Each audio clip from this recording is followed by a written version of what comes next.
I have seen these leaders here, starting with Nick, Eric, Winnie, I follow them on Facebook. Maybe they should start following me on Facebook as well. But I follow easier. It's not in social media. But all of them have moved this country from a civic action to a political action by young people.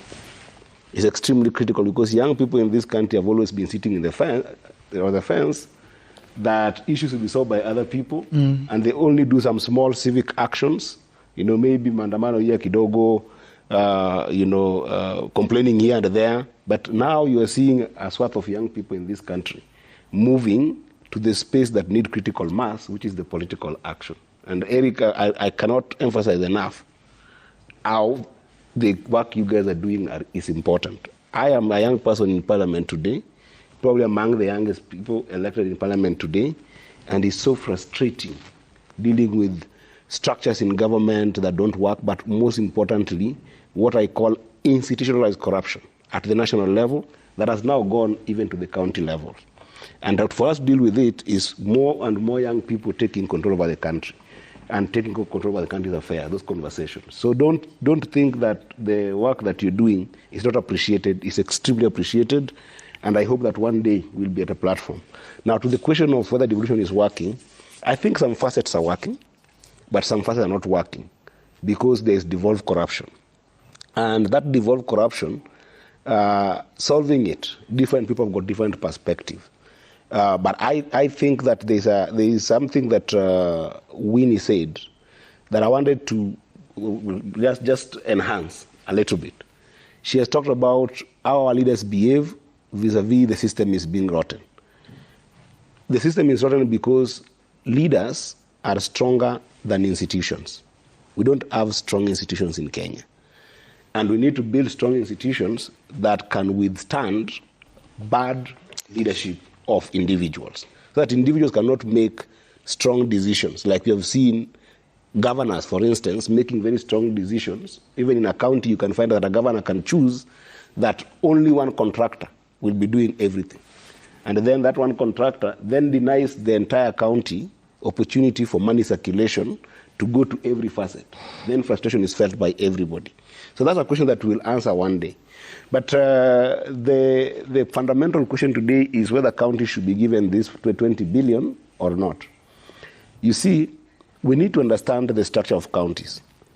Number one, our counties are not created as a replication of the national government. The Constitution has created our counties as a function of governance functions. So for instance, there are functions that the Constitution has defined under Schedule 4 that these functions of running this country will only be done by national government. And then these other functions will only be done by county government. Yeah, but they're saying they don't feel the impact of the function. I'm going there. I'm going there because you are asking about allocation. So those functions include things like water, health. Yeah.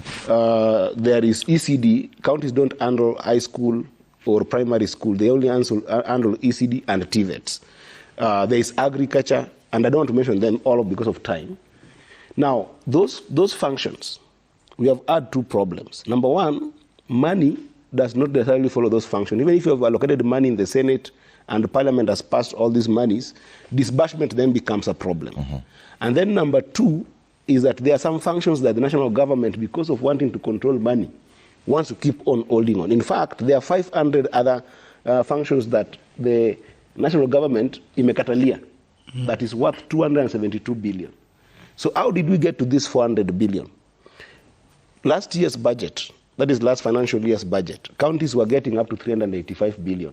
Remember, they were making and right now, we try to adjust that budget upwards to make sure that they can be able to also get some more money for development. That's how we got to 400 billion. Now that 400 billion, remember, it's 400 billion out of about 3 trillion that the government was proposing to raise. So that means that 85% of the money is made with the national.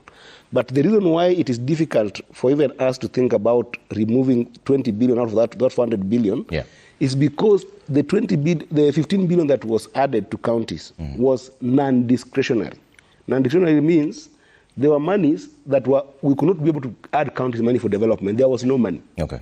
But non-discretionary means there were monies that have to be paid for specific things that the county have already committed for. So, for instance, housing levy was something that was not in the previous budget. And therefore, staffs of the counties had to be given about 4 billion for housing levy. We have got something called SHIF. SHIF came into place. It also increased about another 3 billion. We have got NSSF that were not being given to new county workers. That was another 3 billion. We had got something called KIPES, you know, some industrial parks that were supposed to be built, and counties were supposed to contribute. Yeah. And 18 counties had already committed to this that were needed about 11 billion.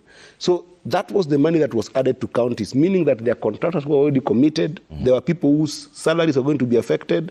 That if you remove the 20 billion without a scientific basis, you are then going to affect other people whose livelihood have already been committed for.